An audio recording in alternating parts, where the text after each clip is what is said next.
You begin by holding a question that feels simple at first, almost playful, the kind that drifts in just before sleep. What if humanity was not the first intelligent species? Not the first to look around, to notice patterns, to shape tools, to wonder what came before and what might come after? The thought settles quietly without urgency, and you allow it to rest there. Most historians agree that modern humans appear relatively late in Earth's long story.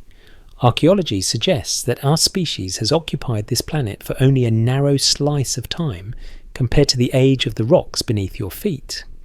The evidence we do have points to billions of years of planetary history unfolding before the first human hand left a deliberate mark. That alone is enough to make the mind slow down. You imagine that deep timeline stretching out behind you far beyond written records, far beyond memory.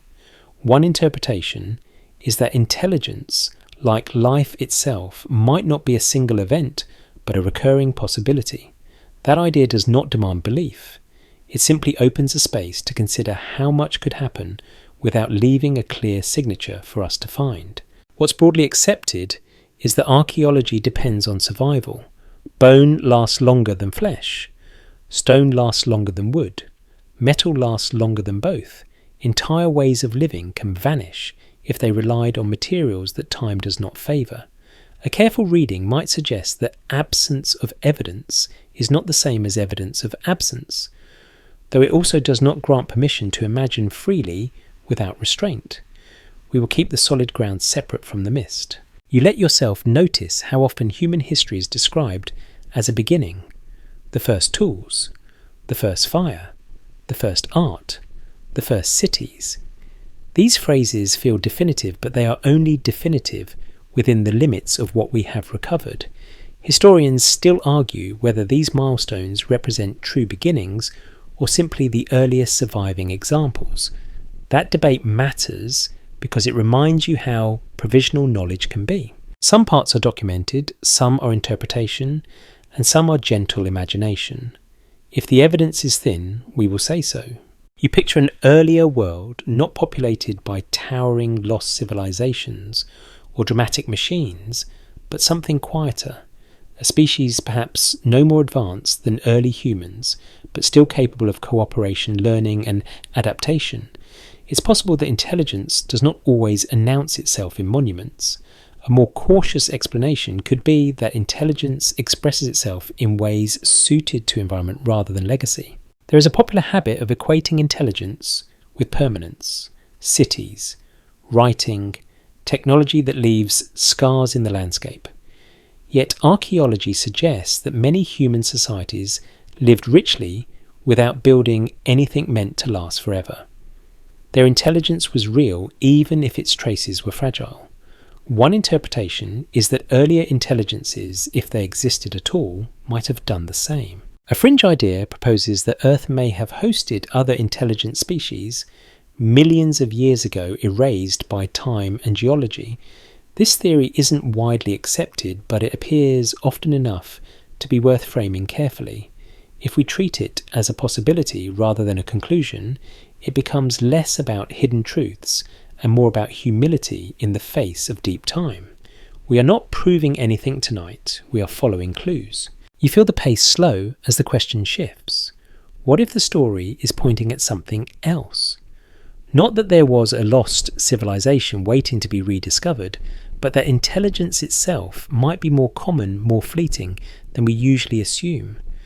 The mystery is not in what we know, but in what we can't confirm. Before you drift further, there is a small pause, a practical moment grounded in the present. So before you begin this journey, take a moment to like the video and subscribe, but only if you genuinely enjoy what I do here. If you feel like it, you can also leave a comment with your location and local time.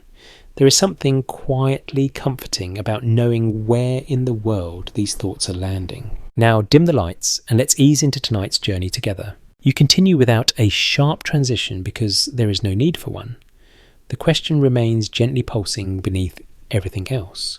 Archaeology suggests that intelligence is not a single trait, but a cluster of behaviours: planning, learning, teaching, adapting.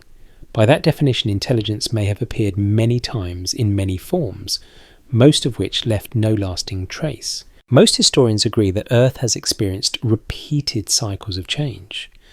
Ice ages, warming periods, shifting continents, extinctions that reset the board. The evidence we do have points to fragility rather than continuity. One interpretation is that survival, not brilliance, determines who leaves a mark. You imagine standing on ancient ground long before humans, feeling nothing remarkable underfoot. No ruins, no markers, just rock and soil. That absence can feel unsettling, but it can also feel natural. A careful explanation could be that deep time smooths everything equally, whether it was meaningful or mundane. There is no need to rush toward answers. Tonight is not about revelation, it is about orientation, letting your mind stretch to accommodate uncertainty without filling it too quickly. Scholars continue to debate how often intelligence arises and how easily it disappears. There is no full consensus, and that is not a flaw. It is an invitation to stay curious. You breathe slowly and allow the question to remain open. Humanity stands here now, aware of its past only in fragments, peering backward through layers of loss. What came before may never be known, or it may be known only in outline as possibility rather than record. The story grows quieter at the edges as you hold that thought, not as a challenge, not as a threat, just as a reminder that being here at all is already improbable, already enough. You stay with the sense of depth, letting time stretch further back until even familiar landmarks dissolve. Deep time has no edges you can feel. What's broadly accepted is that Earth is more than 4 billion years old, and archaeology suggests that most of that history passed without anything resembling written memory. The evidence we do have points to silence, not because nothing happened, but because almost everything that did happen left no durable trace. You imagine those empty pages not as blank, but as unreadable. Rock records pressure and heat. Fossils preserve outlines of bodies. But behaviour, thought, culture and intention rarely fossilise. One interpretation is that the past is not missing, it is simply inaccessible. A careful reading might suggest that what we call prehistory is not a void, but a limit of perception. Most historians agree that geological processes are relentless. Plate tectonics recycle crust. Erosion grinds mountains into sand.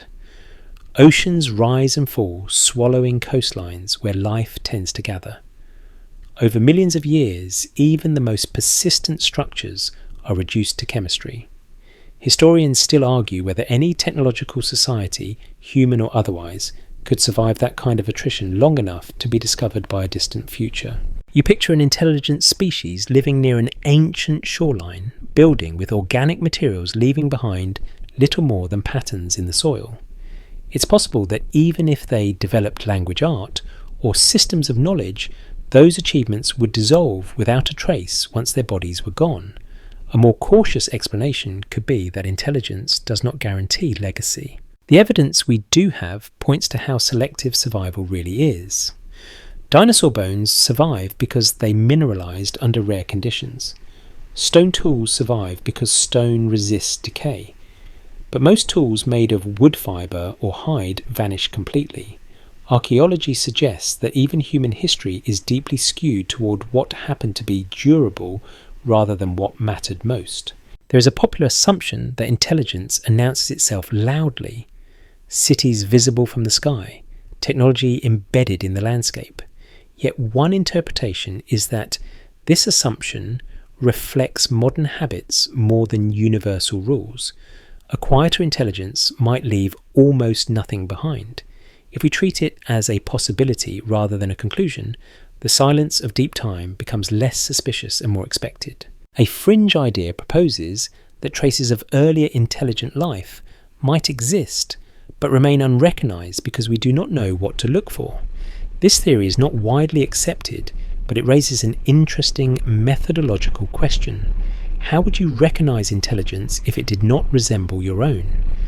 We are not proving anything tonight, we are following clues. You let that question drift as the timeline continues to unfold. What's broadly accepted is that life on Earth has been interrupted repeatedly. Mass extinctions wiped out dominant species, not because they failed intellectually, but because conditions changed faster than they could adapt. The evidence we do have points to contingency rather than destiny. One interpretation is that intelligence could arise, flourish briefly, and disappear without altering the planet in a way that lasts. A careful explanation might suggest that the Earth itself is better at erasing than preserving. The mystery isn't in what we know, but in what we can't confirm. You notice how often we describe the past as a ladder leading upward toward us. That framing feels comforting, but it may also be misleading. Scholars continue to debate whether evolution favours increasing intelligence or simply favours survival in the moment. There's no full consensus, and that uncertainty matters. You imagine standing in a future far beyond humanity, where the remains of our cities have been folded back into stone. From that distance, our era might look just as empty as the ages before us look now. One interpretation is that deep time humbles every species equally. The thought does not need to feel unsettling. It can feel calming. You are part of a long sequence, not its culmination. Some parts are documented, some are interpretation, and some are gentle imagination. If the evidence is thin, we say so. You breathe slowly as the idea settles. The empty pages of deep time may not be empty at all. They may simply be written in a language that no longer survives. You drift forward into a quieter kind of evidence. The small and patient things that survive when almost everything else is lost. Stone tools, flakes struck from rock, edges shaped with intention. Most historians agree that tools are among the clearest archaeological signals of intelligence because they require planning skill and teaching. Archaeology suggests that long before cities or writing hands were already learning how to make matter obey an idea. The evidence we do have points to stone as a kind of accidental historian. It lasts when wood rots, it stays when fibres vanish. From these fragments, entire timelines are constructed. A careful reading might suggest that what we call early intelligence is actually early survivability of materials. That distinction matters more than it seems.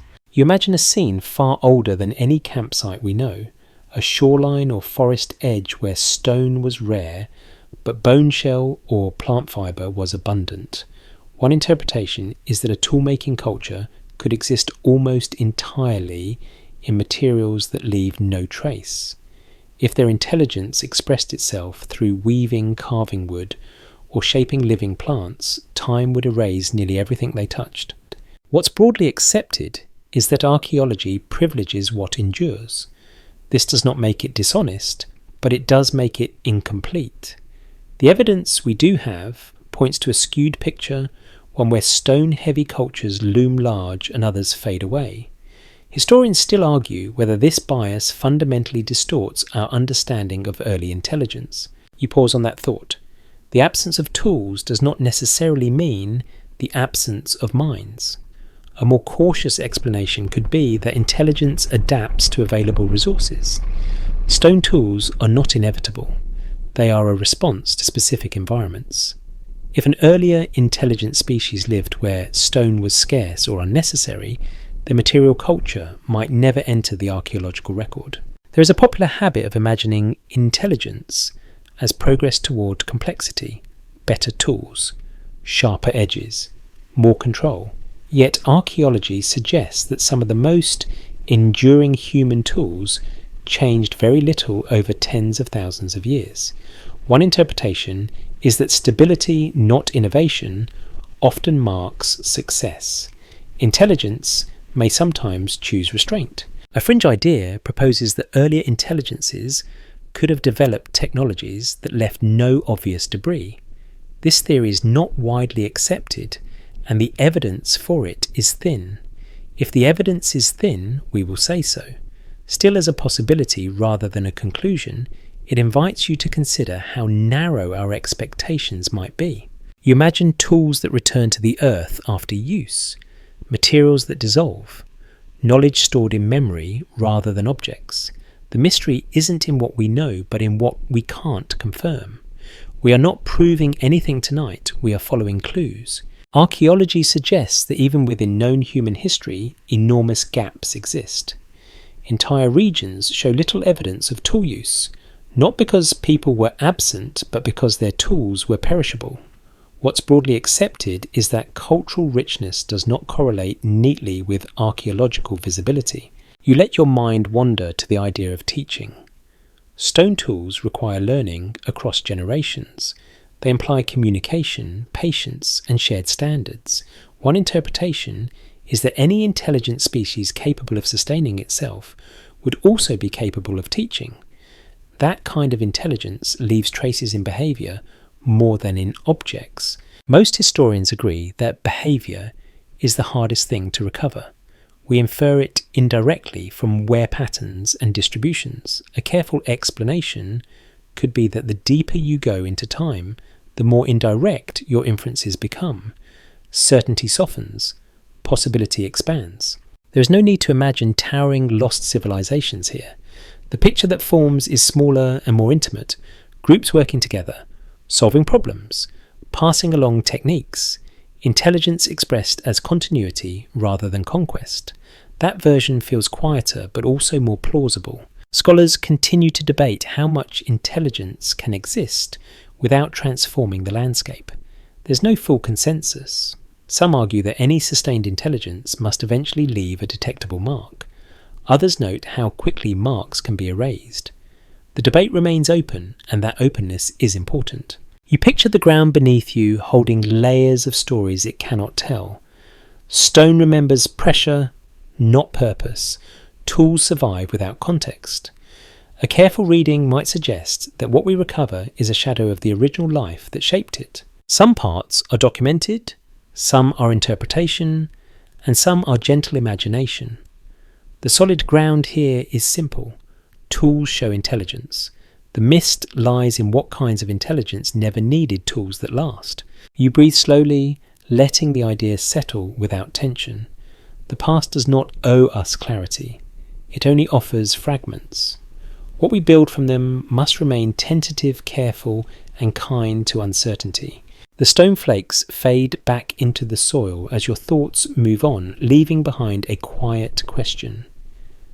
How many intelligent hands shape the world without leaving anything behind for us to find? You move forward into a rhythm the planet knows well, a pattern so familiar it almost fades into the background.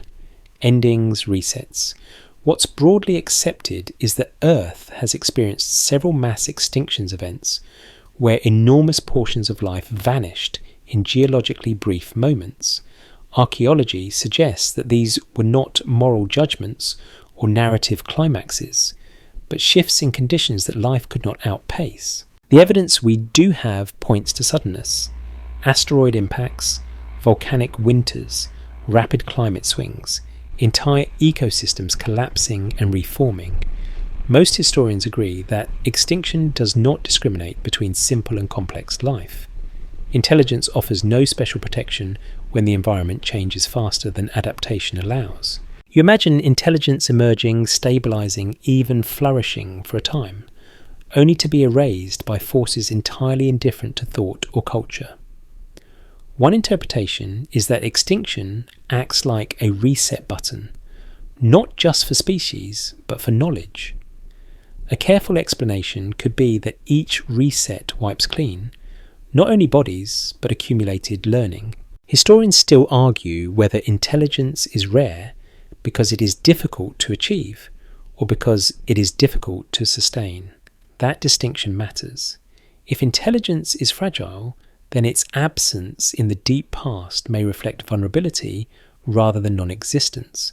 The mystery is not in what we know, but in what we can't confirm. You picture a world before one of these great endings. Forests alive with unfamiliar shapes. Oceans filled with creatures unlike anything alive today. Somewhere within that richness, it's possible that problem-solving minds existed not necessarily building monuments, but navigating complexity in their own ways. A more cautious explanation could be that intelligence might arise wherever complexity demands it. What's broadly accepted is that extinction events reset evolutionary trajectories. After each one, new forms rise to prominence, often quickly. Archaeology suggests that mammals expanded after the disappearance of the dinosaurs, not because they were superior in every way, but because opportunity suddenly opened.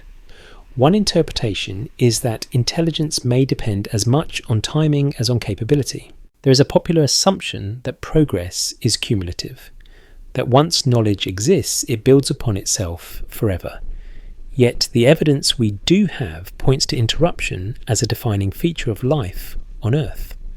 Cultures end, species end, memory ends. A careful reading might suggest that continuity is the exception, not the rule.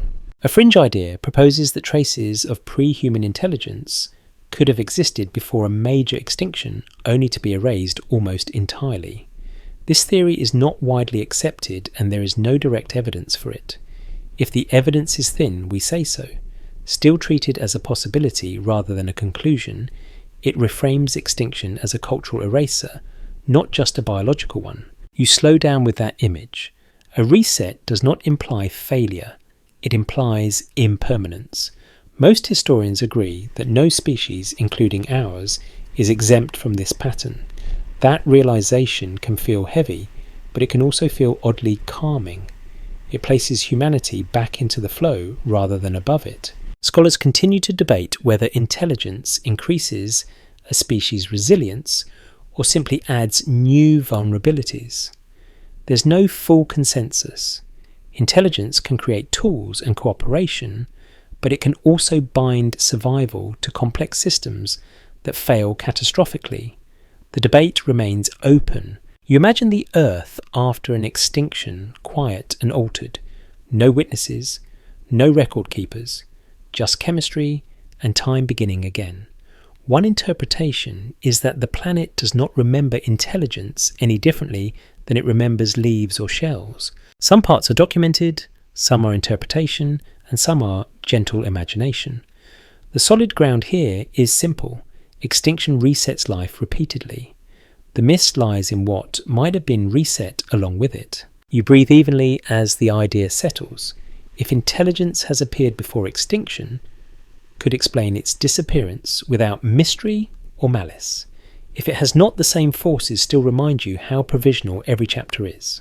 The question remains open, resting softly rather than demanding resolution.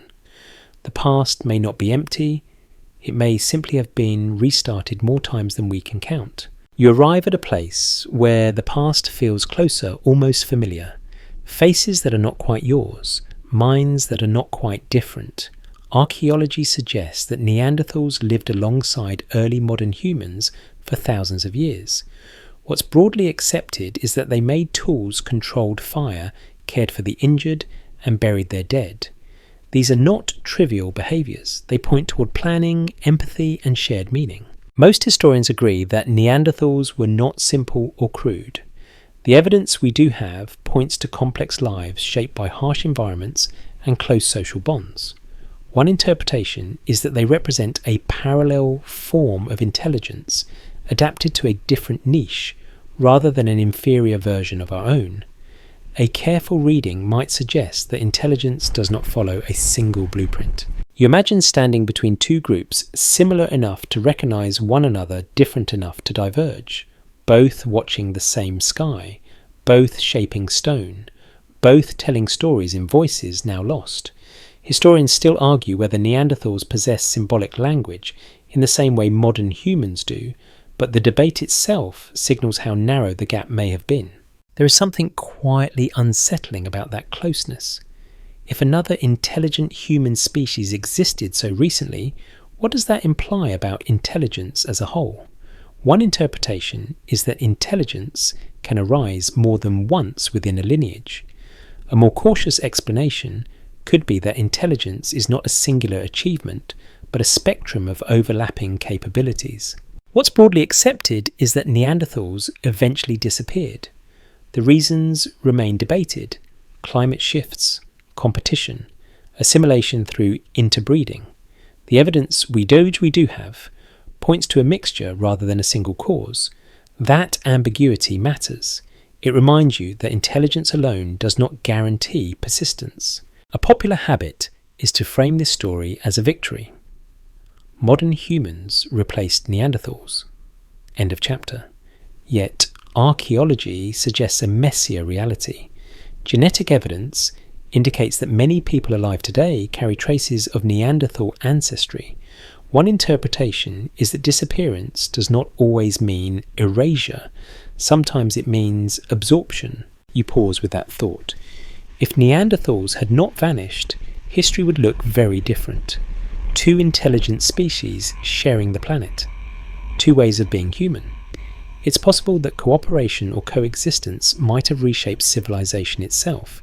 A more cautious explanation could be that such coexistence is unstable over long periods. A fringe idea proposes that Neanderthals possess knowledge or traditions that modern humans did not retain.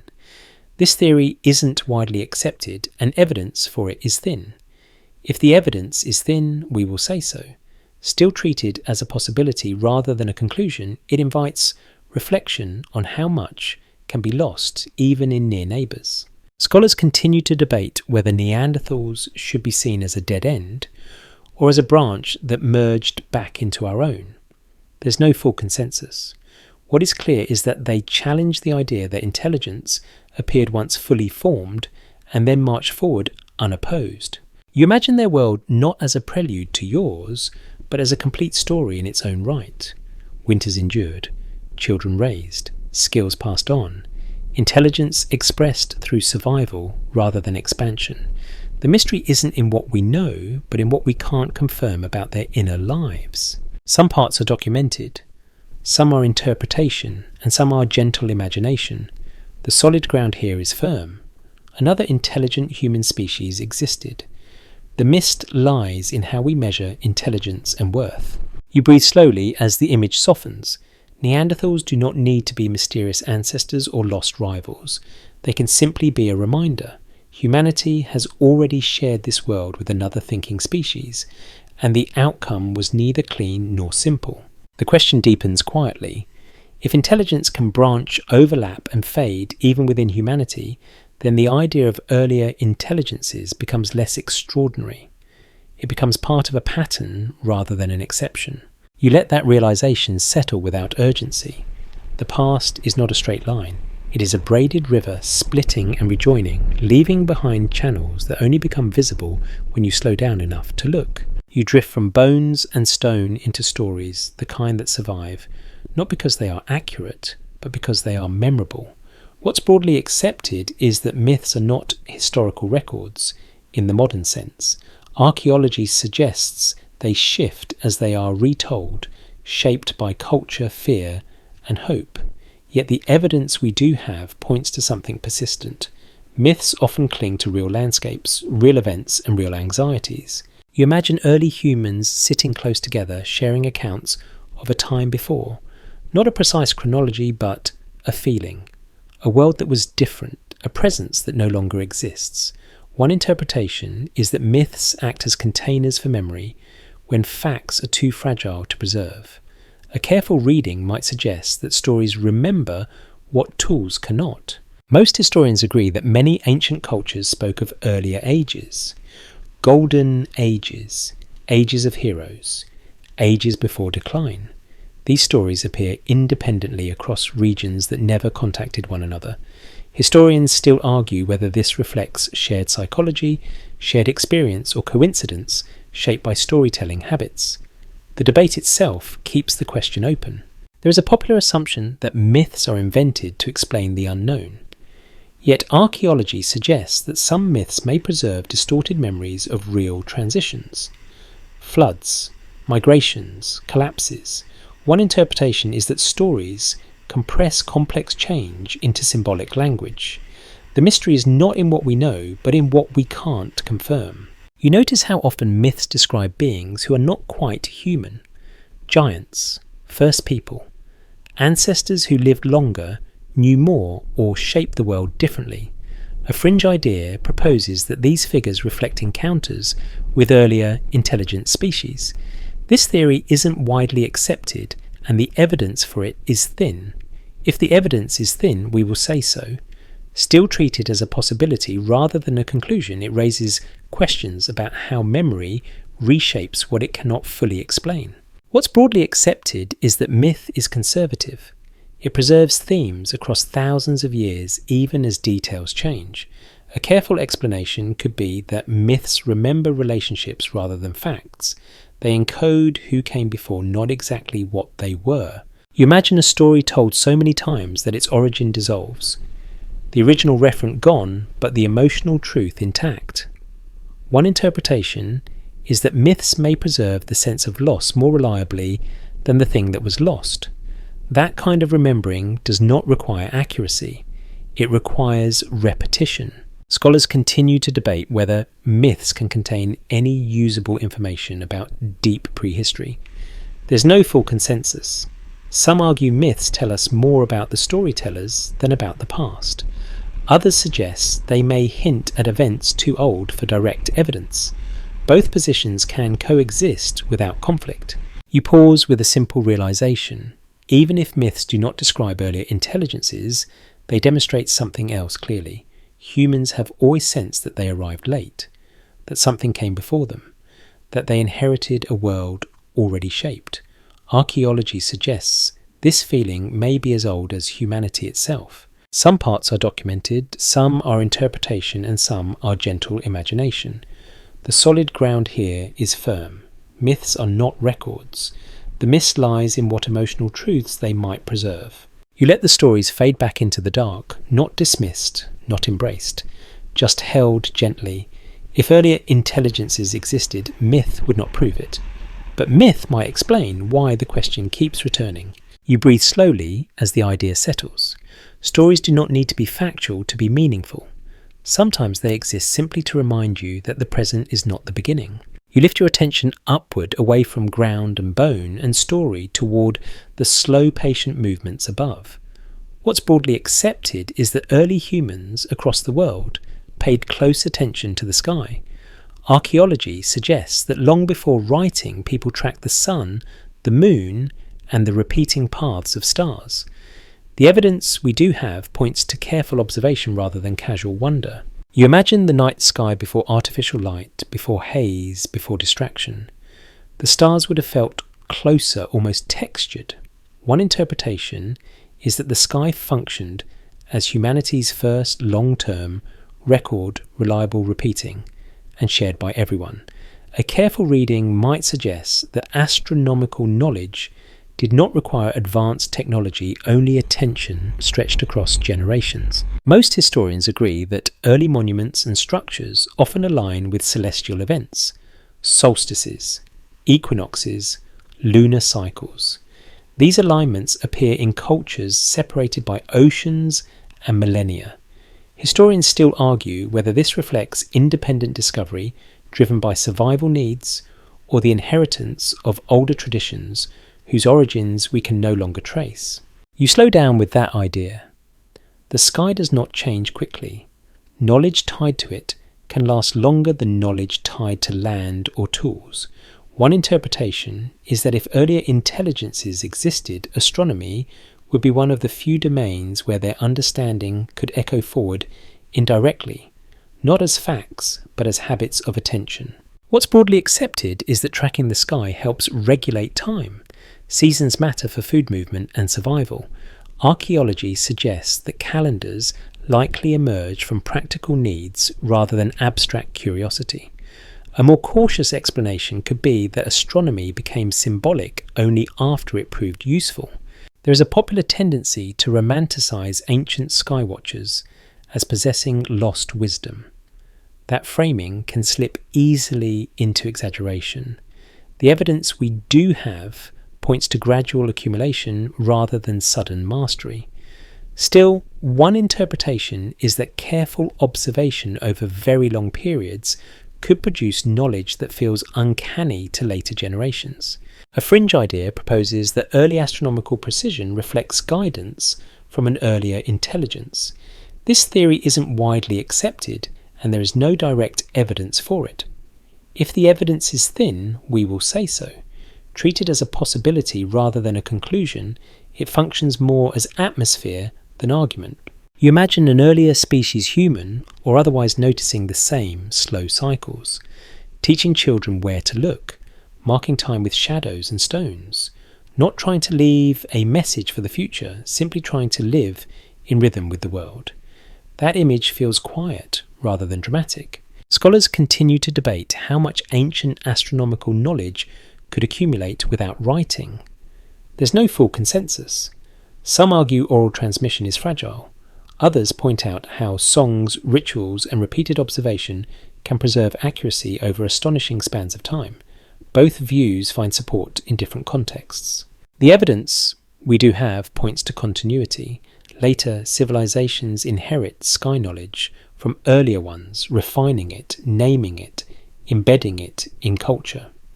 One interpretation is that even if the first observers are forgotten, their way of looking can persist. The mystery isn't in what we know, but in what we can't confirm about where these habits began. You pause beneath the imagined sky, letting it feel vast rather than instructive. The stars do not explain themselves, they simply repeat. That repetition invites memory pattern, recognition and meaning.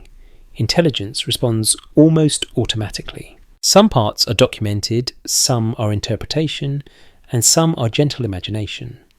The solid ground here is clear. Humans watched the sky carefully. The mist lies in whether that care was entirely self-generated or partially inherited from minds no longer present. You breathe slowly, eyes still lifted in your mind. If earlier intelligences existed, they would have looked up too, not to announce themselves, but because the sky demands attention from any being that wonders. The stars continue their quiet paths as your thoughts move on, carrying with them a sense of shared watching across time, whether shared with ancestors, neighbours or unknown predecessors, whose only legacy may be the habit of looking up at all. You move gently from the sky back down into the rhythm of human progress, or what is usually described that way. What's broadly accepted is that human development appears gradual when viewed over long spans. Archaeology suggests slow changes in tools, shelters and social organisation. Yet the evidence we do have also points to moments that feel sudden, as if something shifted faster than expected. You imagine standing at one of those thresholds, a generation where daily life looks much like the one before, and then within a short span, everything feels different.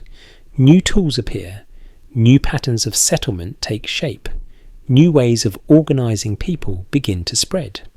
One interpretation is that these moments represent accumulated knowledge finally tipping into visibility. A careful reading might suggest that nothing truly sudden occurred, only compression in the record. Most historians agree that agriculture did not emerge overnight. The transition from foraging to farming unfolded unevenly across regions. Still, historians still argue whether the pace of that shift reflects innovation sparked by necessity or the reappearance of ideas that had been tried before and set aside. That debate matters because it shapes how we think about originality. You pause with that idea. What if some advances feel sudden? Because earlier attempts left no trace.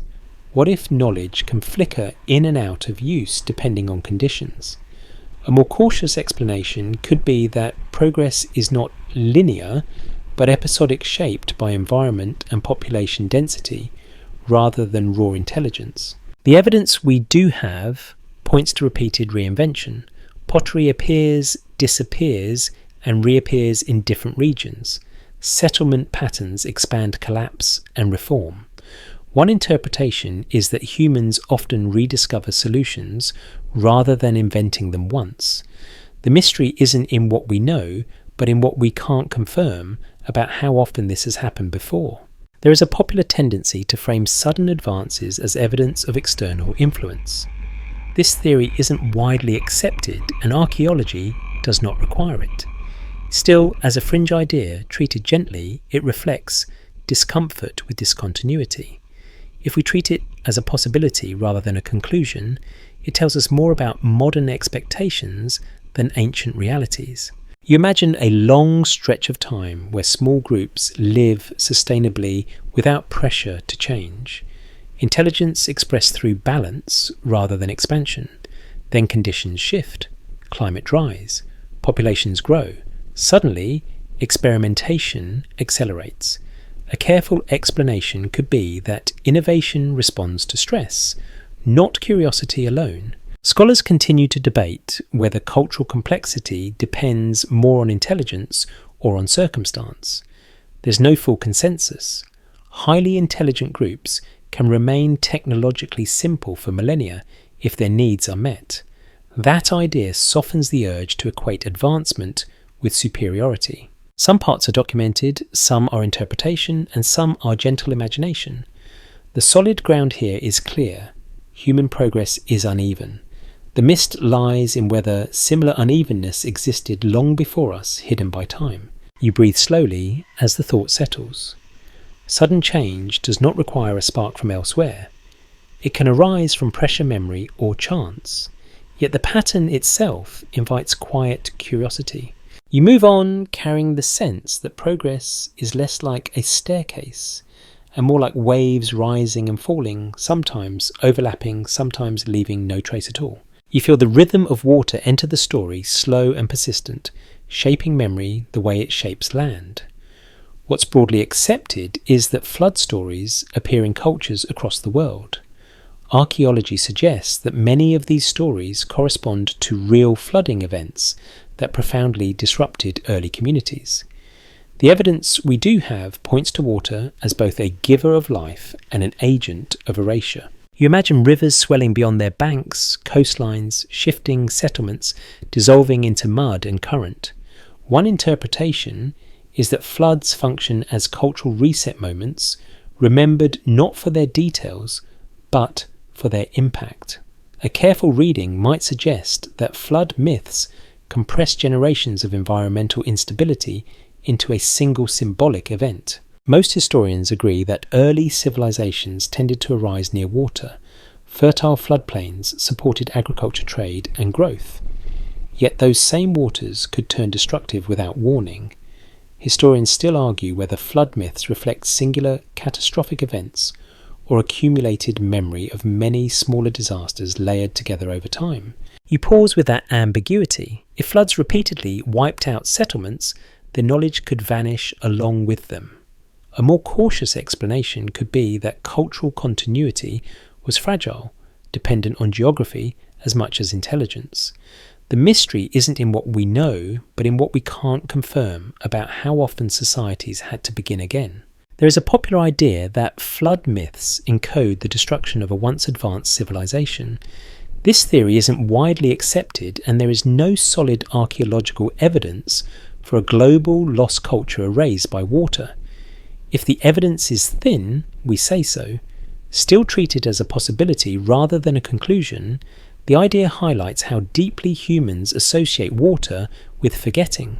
Archaeology suggests that after major floods, people often return to the same locations. They rebuilt on familiar ground, sometimes directly atop older ruins. One interpretation is that memory survives disaster more often than we assume, but it rarely survives intact. Knowledge is simplified. Stories replace systems. You imagine an earlier intelligence living along a vanished shoreline, adapting skillfully to tides and currents. When the water rises beyond adaptation, their world ends without witnesses. A careful explanation could be that even a capable society cannot negotiate with geology. Scholars continue to debate how much environmental catastrophe shapes cultural imagination. There's no full consensus. Some argue myths exaggerate destruction, others suggest they downplay it, softening trauma into narrative.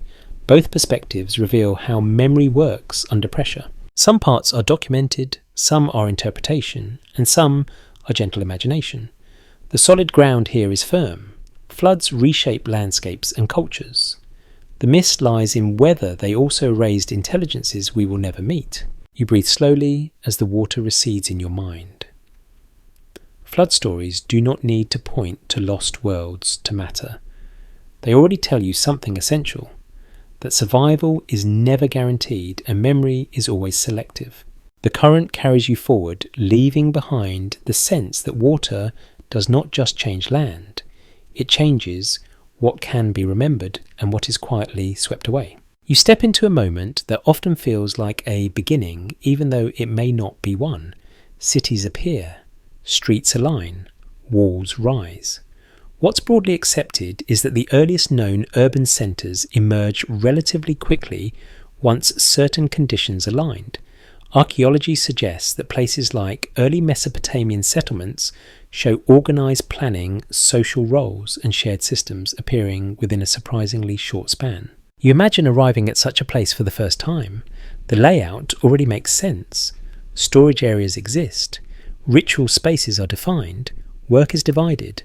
One interpretation is that these cities represent the natural outcome of population growth and agricultural surplus. A careful reading might suggest that once thresholds are crossed, complexity accelerates rather than creeps. Most historians agree that early cities did not spring from nothing. They were preceded by villages, seasonal camps and networks of exchange. Yet historians still argue whether the apparent speed of urbanisation reflects a true sudden leap or simply a gap in the archaeological record where intermediate stages did not preserve well. You pause with that uncertainty.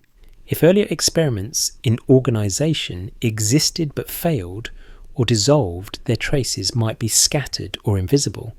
A more cautious explanation could be that early cities feel complete because we are seeing survivors, not first attempts. The evidence we do have points to continuity filtered through success. There is a popular idea that civilization seems to arrive fully formed because it inherited knowledge from something older. This theory isn't widely accepted, and archaeology does not require it. If the evidence is thin, we will say so. Still treated as a possibility rather than a conclusion, it reflects how unsettling discontinuity can feel.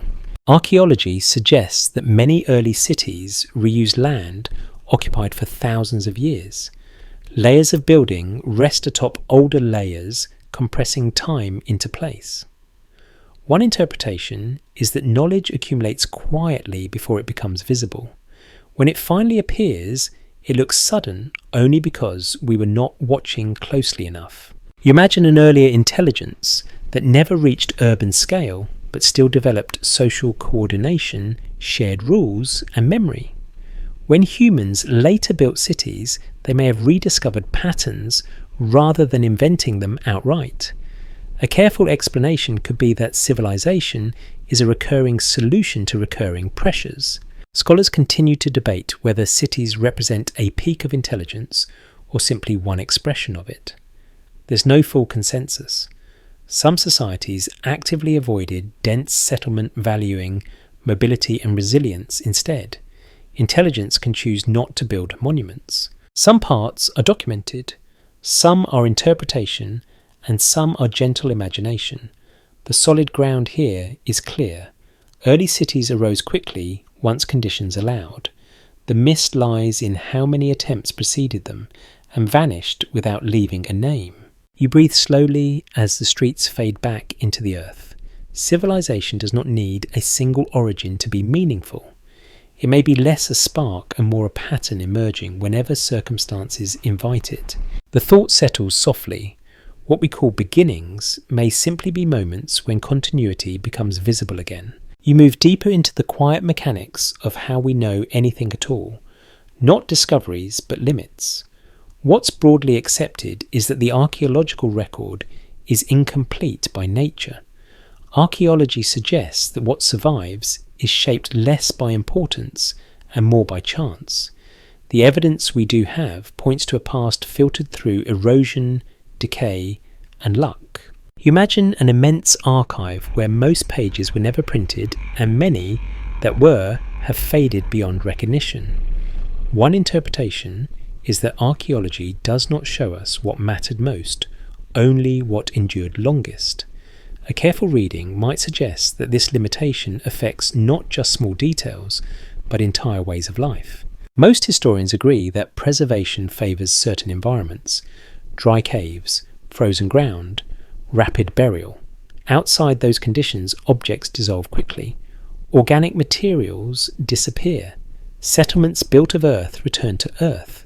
Historians still argue whether our picture of early intelligence is fundamentally distorted by this preservation bias. You pause with that thought.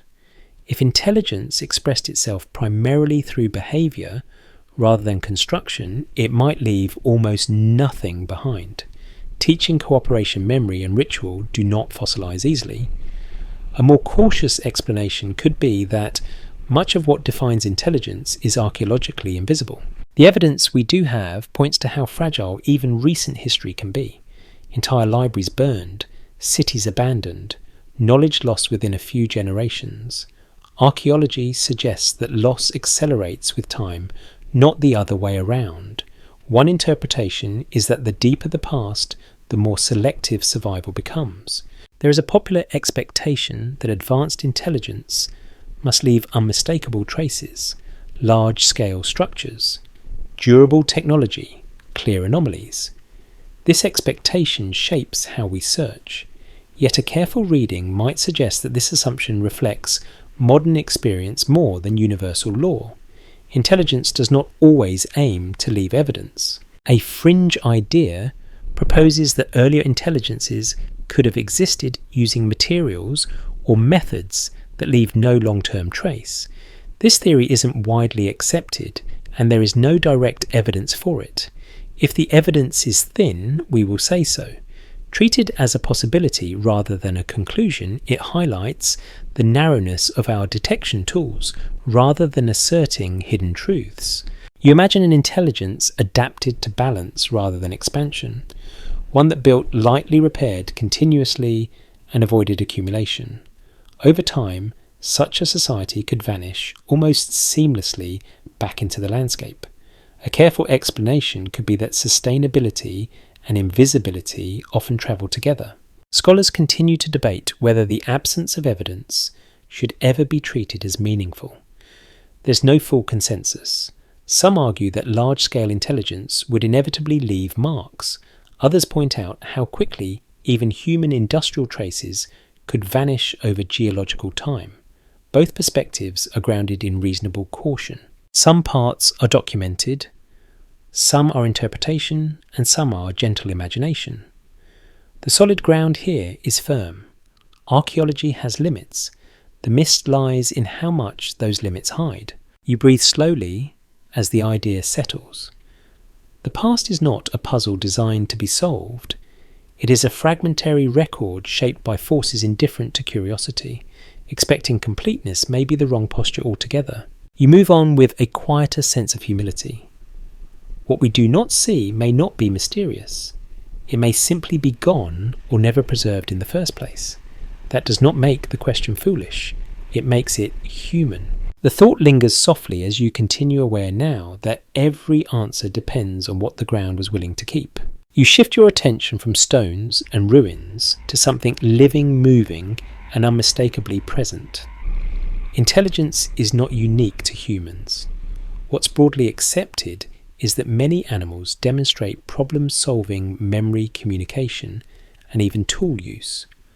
Archaeology suggests that intelligence did not suddenly appear with humanity, but emerged gradually across multiple lineages. You imagine watching an octopus solve a puzzle, a crow bend a wire into a hook, a dolphin recognize itself in a mirror.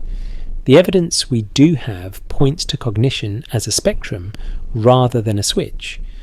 One interpretation is that intelligence arises wherever complexity demands flexible responses. A careful reading might suggest that humanity did not invent intelligence, but inherited a deep biological tendency. Most historians agree that non-human intelligence rarely leaves material traces. Nests decay, paths vanish. Knowledge passes directly from body to body without objects to carry it forward. Historians still argue whether intelligence should be defined by artifacts or by behaviour, and that debate quietly shapes what we even consider possible in the deep past. You pause with that idea. If intelligence can exist without monuments, then its absence in the archaeological record becomes less surprising. A more cautious explanation could be that we have mistaken visibility for importance. Intelligence may flourish invisibly for millions of years without ever needing to reshape the planet. There is a fringe idea that long before humans, another terrestrial species might have crossed a threshold into sustained intelligence. This theory isn't widely accepted, and there is no direct evidence for it. If the evidence is thin, we will say so. Treated as a possibility rather than a conclusion, it encourages a broader definition of intelligence rather than a search for lost empires. Archaeology suggests that the Earth has hosted countless species with long histories. Most are known only through fragments. One interpretation is that intelligence could emerge, stabilize, and disappear without leaving a detectable signature if it never required durable tools. The mystery isn't in what we know, but in what we can't confirm. You imagine a species that mastered cooperation, communication, and environmental balance, not striving for expansion, not driven to accumulate, just existing effectively within its niche. A careful explanation could be that such intelligence would be evolutionarily successful, but archaeologically invisible. Scholars continue to debate whether intelligence inevitably leads to technological escalation. There's no full consensus. Human history offers one example, not a universal rule. Some intelligent animals show no trajectory toward industry, and their absence does not diminish their cognitive depth. Some parts are documented, some are interpretation, and some are gentle imagination. The solid ground here is clear. Intelligence exists beyond humanity. The miss lies in how often it may have crossed thresholds we only recognise in ourselves. You breathe slowly as the thought settles. The idea of earlier non-human intelligence does not need spectacle to be meaningful. It only requires patience with uncertainty and a willingness to see intelligence as something shared rather than owned. You continue forward, carrying with you a softened sense of hierarchy. Humanity may be remarkable, but it is not alone in its capacity to think. That realization quietly widens the question rather than answering it. The world feels more populated now, not with lost civilizations, but with possibilities that do not demand proof to be contemplated gently. You sense the story brushing up against a familiar edge, one that many people approach with curiosity and caution at the same time. The idea of visitors, not ancestors, not animals, something else entirely. What's broadly accepted is that there is no reliable evidence that non-human visitors interacted with early humans in deep antiquity. Archaeology suggests that human achievements can be explained through human effort, adaptation, and time. Still, the idea lingers because it feels explanatory. Ancient structures, precise alignments, sudden shifts in myth or technology. One interpretation is that when evidence feels incomplete, the mind reaches outward to fill the gap. A careful reading might suggest that this impulse tells us more about modern uncertainty than ancient reality. Most historians agree that claims of ancient visitors tend to rely on selective reading of evidence. Patterns are emphasized. Context is minimized. The evidence we do have points to gradual development rather than outside intervention. Historians still argue whether the popularity of these ideas reflects dissatisfaction with conventional explanations or a deeper desire for connection beyond Earth. You pause with that thought. The appeal is not hard to understand. The universe feels vast. Life appears resilient. It's possible that intelligence exists elsewhere. A more cautious explanation could be that possibility does not equal presence, and curiosity does not require confirmation. There is a popular rumour that ancient people could not have built what they built without help. This theory isn't widely accepted, and it often underestimates human capability. Archaeology suggests that with enough time, coordination, and motivation, humans can achieve extraordinary feats using simple tools. If the evidence is thin, we say so. You imagine standing among early builders watching methods repeated patiently, errors corrected slowly, skills passed down through years rather than moments. One interpretation is that what looks impossible from a distance becomes ordinary when lived from the inside. The mystery isn't in what we know, but in what we can't confirm about the lived experience of long-term labour. Scholars continue to debate why stories of visitors persist across cultures. There's no full consensus. Some point to psychological archetypes. Others note the human tendency to externalise origins. Both explanations remain grounded without invoking hidden truths. You breathe slowly as the idea softens, treating visitor narratives as atmosphere rather than evidence allows them to exist without distorting the ground beneath them. They become part of the story humans tell themselves when faced with scale time and loss. Some parts are documented, some are interpretation, and some are gentle imagination. The solid ground here is firm. There is no confirmed evidence of ancient visitors. The mist lies in why the idea continues to feel compelling. You move on without needing to resolve it. The question of earlier intelligence does not require help from elsewhere to remain open. Earth alone has proven more than capable of producing complexity, wonder, and disappearance. The thought fades like a distant signal that never resolves into a message, leaving behind quiet curiosity rather than expectation. You return to the ground again, to the quiet question of traces. Not who might have lived before, but how they might have lived. What's broadly accepted is that most technologies humans use today rely on durable materials, metals, plastics, stone, concrete. Archaeology suggests that durability shapes what survives, not sophistication. The evidence we do have points to preservation as a filter rather than a mirror. You imagine a form of technology designed to leave nothing behind. Tools grown rather than built. Structures shaped from living materials. Energy gathered passively without combustion or extraction.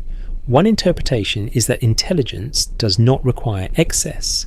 A careful reading might suggest that technological paths could exist that minimize long-term impact. Most historians agree that human industry leaves scars quickly. Mines, waste, altered landscapes. Yet historians still argue whether this outcome is inevitable or culturally specific. That debate opens a quiet possibility. Intelligence might express itself through restraint rather than accumulation. You pause with that idea. A society that values balance over expansion might actively avoid permanent construction. A more cautious explanation could be that such choices arise from necessity rather than philosophy. Still, the result would be the same. Little for the future to find. There is a fringe idea that earlier intelligences could have developed advanced systems that biodegraded completely over time. This theory isn't widely accepted, and there is no direct evidence for it. If the evidence is thin, we will say so. Treated as a possibility rather than a conclusion, it reframes technology as behaviour rather than artifact. Archaeology suggests that even within known human cultures, some technologies vanish entirely. Techniques for making certain materials, ways of working wood or fibre, knowledge lost because it was never written down. One interpretation is that technological absence can reflect cultural choice as much as loss. You imagine a long-lived intelligence that never saw a reason to build upward or outward, one that measured success by continuity rather than growth. A careful explanation could be that such a society would appear almost identical to its environment after enough time passed. Scholars continue to debate whether complexity must leave complexity behind. There's no full consensus. Human experience suggests yes, but geology suggests otherwise. Time has a way of simplifying everything. Some parts are documented, some are interpretation, and some are gentle imagination. The solid ground here is clear. Technology does not always fossilize. The mist lies in how many paths intelligence might take that we never learn to recognize. You breathe slowly as the idea settles. The absence of ruins does not require mystery. It can arise naturally from different values, materials, or circumstances. The question softens again. If earlier intelligences existed, they may not be hiding. They may simply have passed through, lightly leaving the world much as they found it. You feel time begin to fold in on itself, not looping neatly, but layering. Rise, fall, forgetting, remembering again. What's broadly accepted is that human civilizations follow cycles.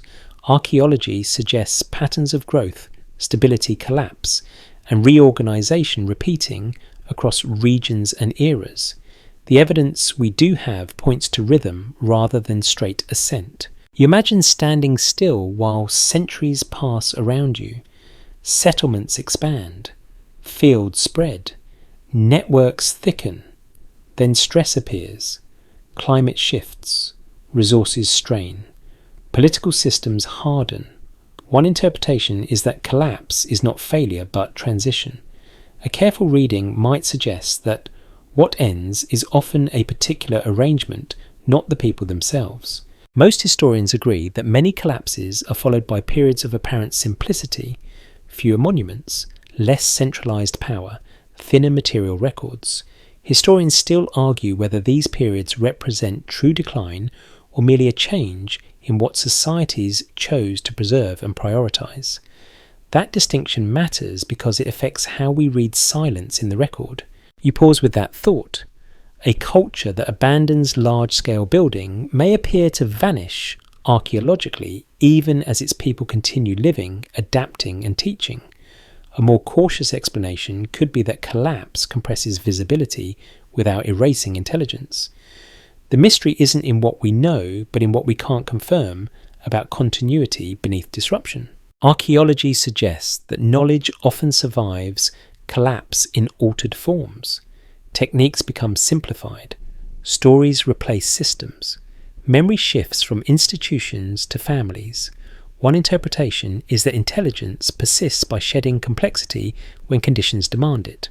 There is a popular tendency to imagine collapses as total resets, civilizations gone, knowledge lost forever. This theory isn't widely accepted in its extreme form. The evidence we do have points to survival through transformation rather than absolute erasure.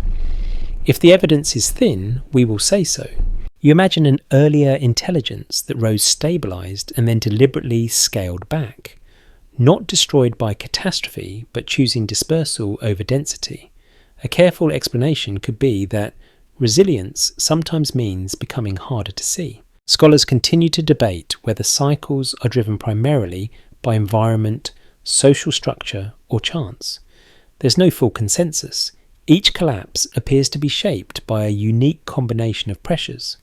Yet the pattern itself repeats often enough to feel instructive. Some parts are documented, some are interpretation, and some are gentle imagination. The solid ground here is firm. Societies rise and fall. The mist lies in how often falling means disappearing versus transforming. You breathe slowly as the idea settles. Intelligence does not always build toward permanence. Sometimes it learns when to loosen its grip. The sense of cycles remains with you as you move on. If earlier intelligences existed, they may not have been erased in fire or flood. They may have faded by choice, folding back into smaller patterns that time had little reason to remember. The past grows quieter again, not empty but reorganized, leaving behind just enough rhythm for you to feel that this has happened before more than once. You arrive at a thought that feels both humbling and strangely intimate. Not the first, perhaps not even the second. What's broadly accepted is that Homo sapiens are the only surviving human species today. Archaeology suggests that this survival was not guaranteed, but contingent on timing, environment, and adaptability. The evidence we do have points to a narrow path rather than inevitable dominance. You imagine standing at a crossroads deep in time, several intelligent lineages moving forward together, each capable in its own way. One continues.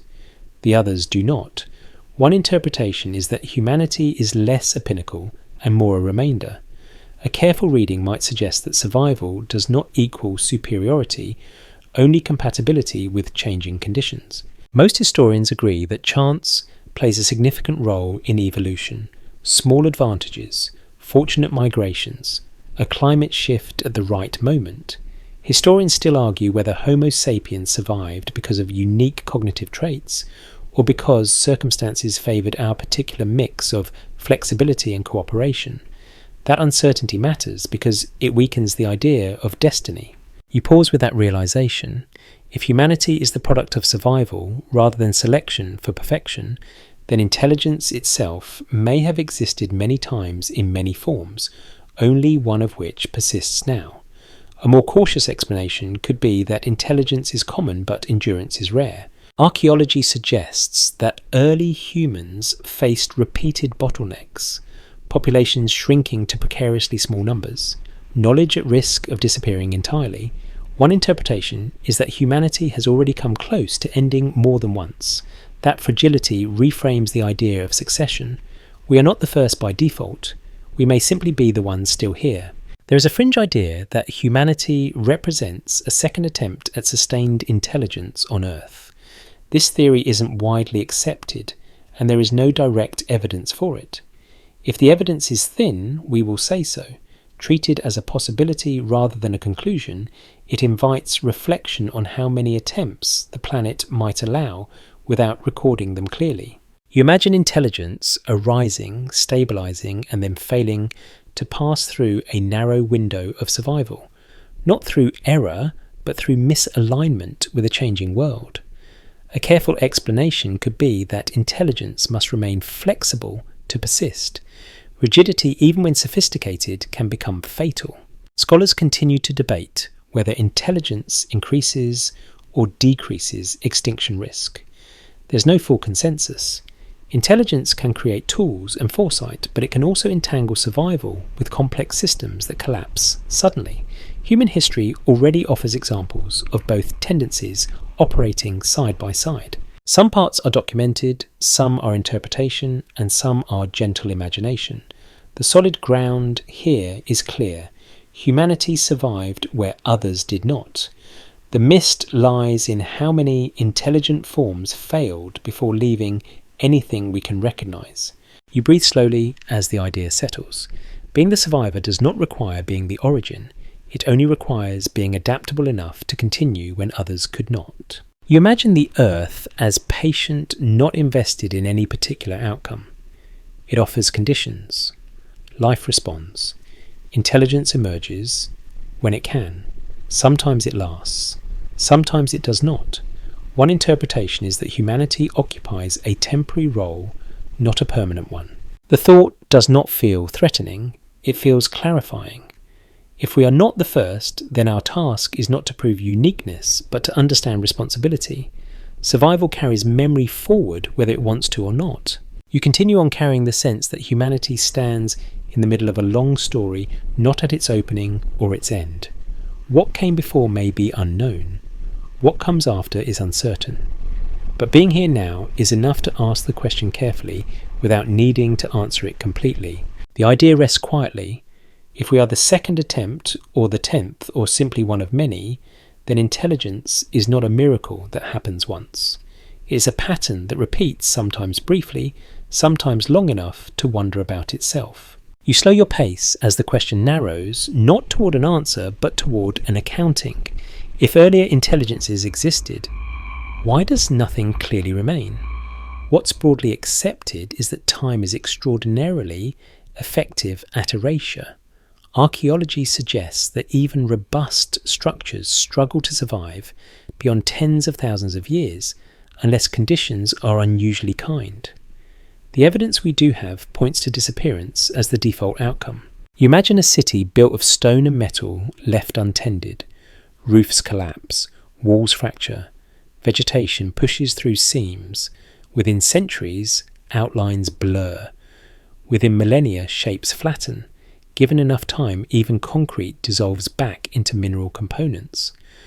One interpretation is that expecting ancient traces to remain intact misunderstands how aggressively Earth recycles itself.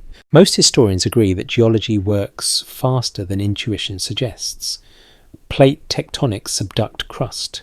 Sediments bury landscapes. Heat and pressure transform material into something unrecognizable. Historians still argue whether any technological civilization could survive hundreds of millions of years in a form we would recognise without deliberate preservation strategies. You pause with that scale in mind. Humanity's oldest structures are fragile in geological terms.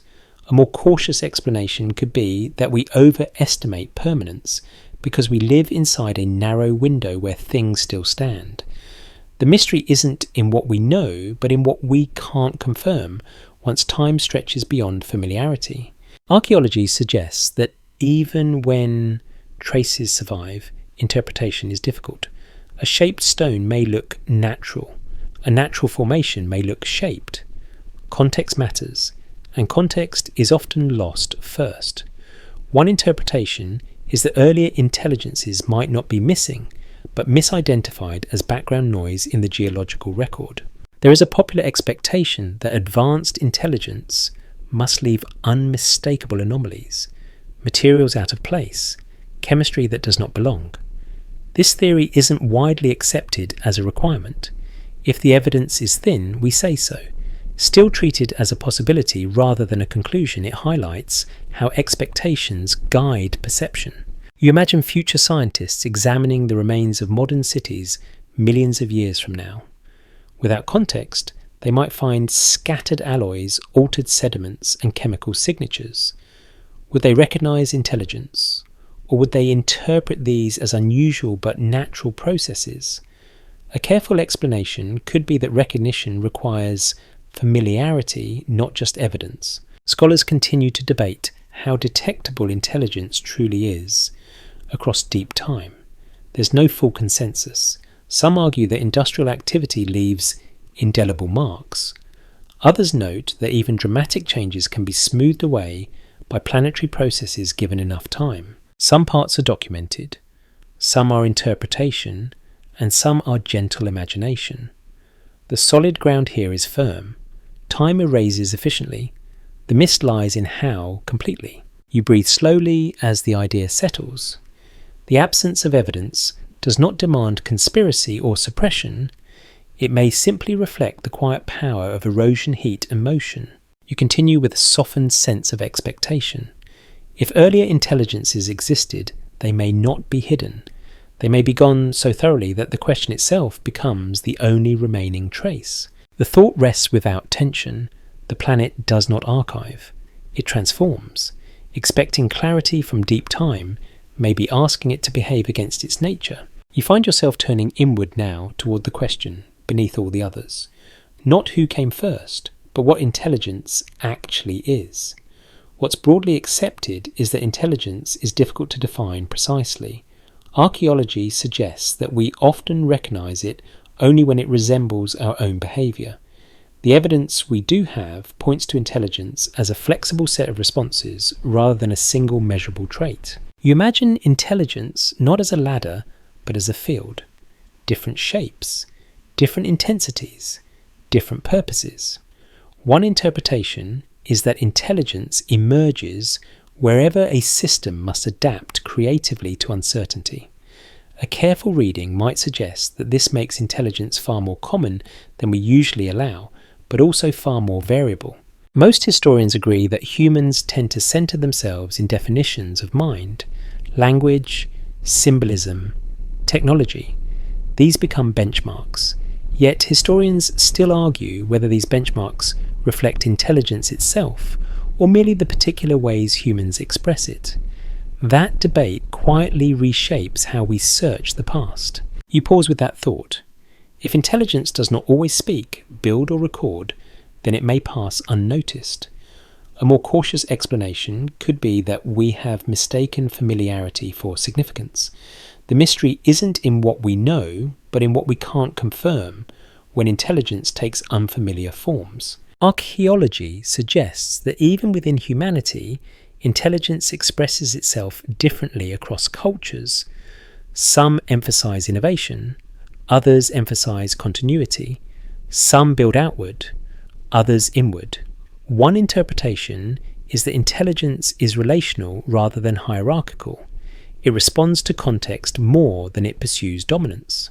There is a fringe idea that intelligence might sometimes choose invisibility. This theory isn't widely accepted, and there is no direct evidence for it. If the evidence is thin, we will say so.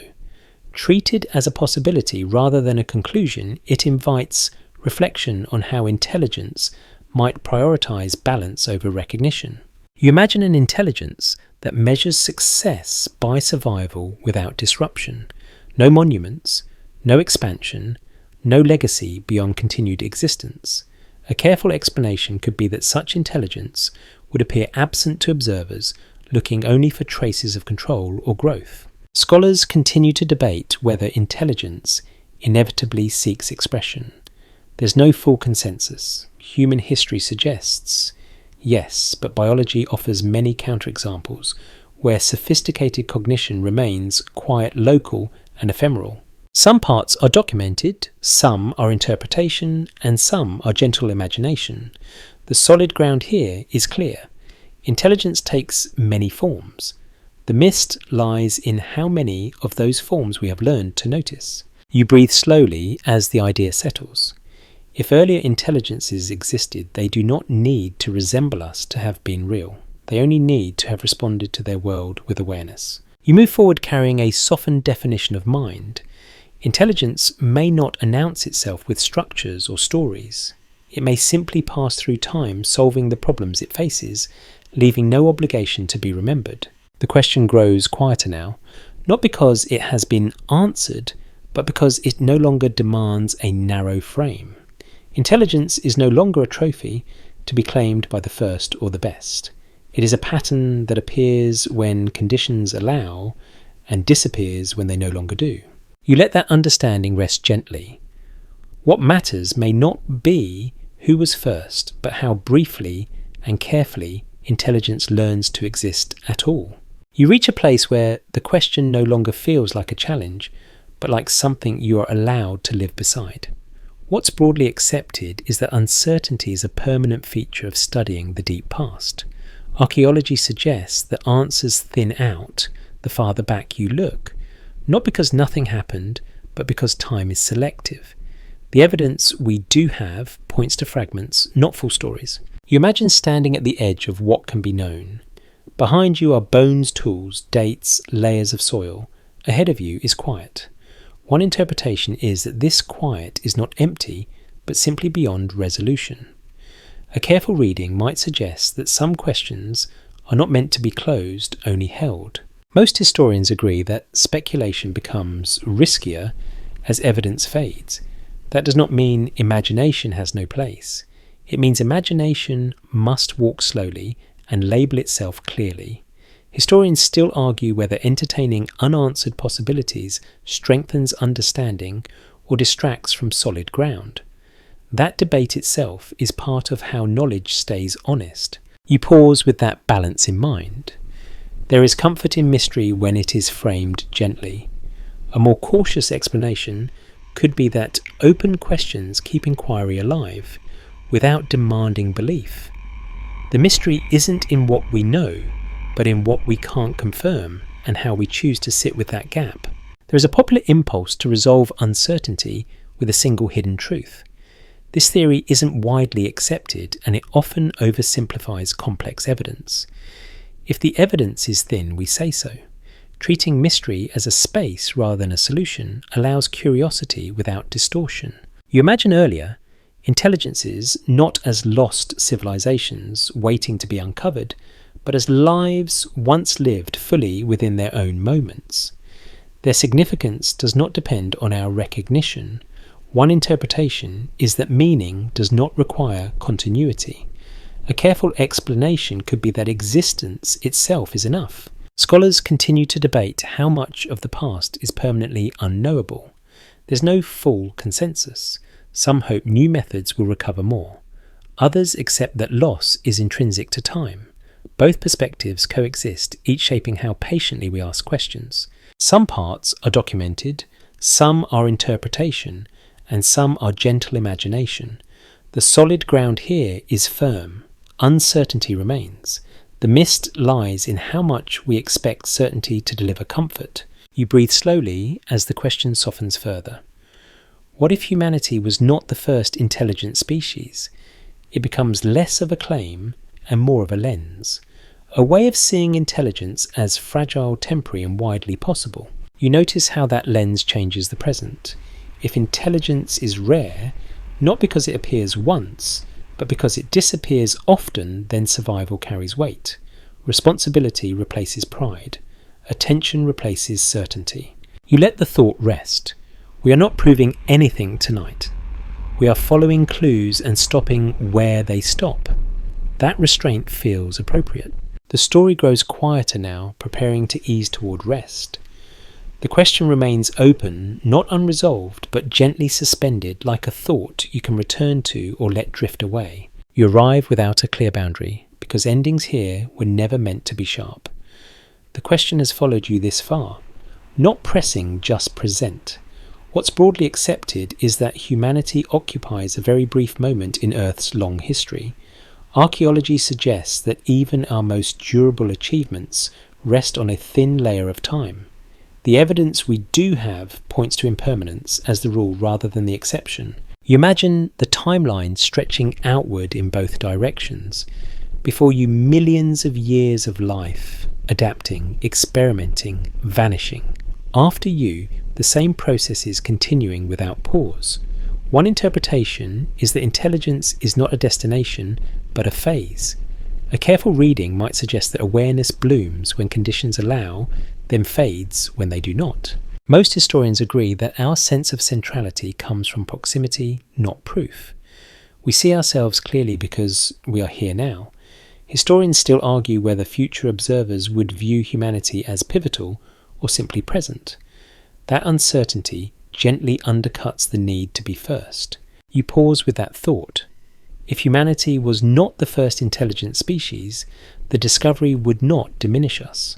A more cautious explanation could be that it would place us where we already belong inside a long, ongoing pattern of emergence and loss. The mystery isn't in what we know, but in what we can't confirm, and how lightly we carry that. There is a fringe idea that the real lesson of deep time is humility. This theory isn't widely accepted as a scientific conclusion, but as a philosophical posture it fits the evidence well. If the evidence is thin, we say so. If the ground is solid, we stand on it. Some parts are documented, some are interpretation, and some are gentle imagination. The solid ground here is simple. Humanity is young. The mist lies in how many stories preceded us without asking to be remembered. You let the question loosen its grip. What if we were not first? The thought no longer feels disruptive. It feels calming.